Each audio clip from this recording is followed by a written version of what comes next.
एक गांव में एक धार्मिक व्यक्ति रहता था। वो दिन भर लोगों को धर्म का उपदेश दिया करता था।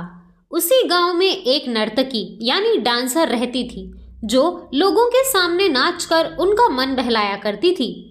एक दिन गांव में बाढ़ आ गई और दोनों एक साथ ही मर गए। मरने के बाद जब ये दोनों यमलोक पहुंचे तो इनके कर्मों और उनके पीछे छुपी भावनाओं के आधार पर इन्हें स्वर्ग और नर्क दिए जाने की बात कही गई। व्यक्ति खुद को स्वर्ग मिलने को लेकर पूर्ण तरह आश्वस्त था। वहीं वो डांसर, उसके मन में ऐसा कुछ भी विचार नहीं था। वो बस अपने फैसले का इंतजार कर रही थी। तभी घोषणा हुई कि व्यक्ति को नर्क और उस नर्तकी को स्वर्ग दिया जाता है।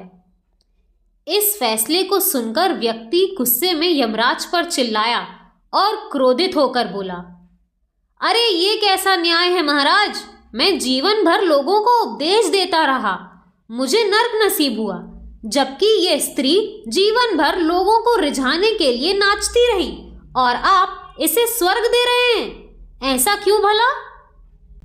यमराज ने बड़े शांत स्वभाव से उत्तर दिया, ये डांसर अपना पेट भरने के लिए नाचती थी, लेकिन इसके मन में ऐसी भावना थी कि मैं अपनी कला को ईश्वर के चरणों में समर्पित कर रही हूँ। जबकि तुम उपदेश देते हुए भी ये सोचते थे कि काश तुम्हें भी इसका डांस देखने का मौका मिल जाता। हे व्यक्ति, लगता है तुम ईश्वर के महत्वपूर्ण संदेश को भूल गए हो। इंसान के कर्म से अधिक कर्म के पीछे छुपी भावनाएं महत्वपूर्ण हैं। व्यक्ति के कर्म के पीछे छुपी भावनाएं मायने रखती हैं। अतः तुम नर्क और उस डांसर को स्वर्ग दिया जाता है।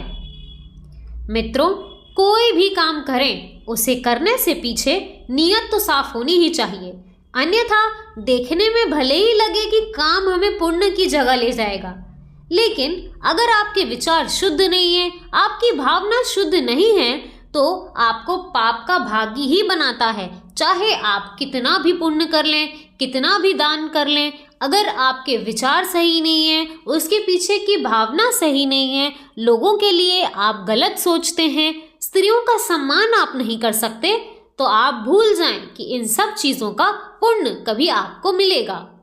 इसीलिए इस तरह की भावनाएं का, नकारात्मक सोच का आज ही त्याग करें और भगवान के भजन में अपना मन लगाएं, क्योंकि लोगों को दिखाने के लिए आप बाहर से तो बहुत अच्छे अच्छे काम कर सकते हैं, लेकिन आपके मन में क्या बात है ये तो परमात्मा भली भांति जानते ही हैं। इसीलिए उनसे आप कभी झूठ बोल ही नहीं सकते, बाहरी दिखावे से उनको रिझा ही नहीं सकते।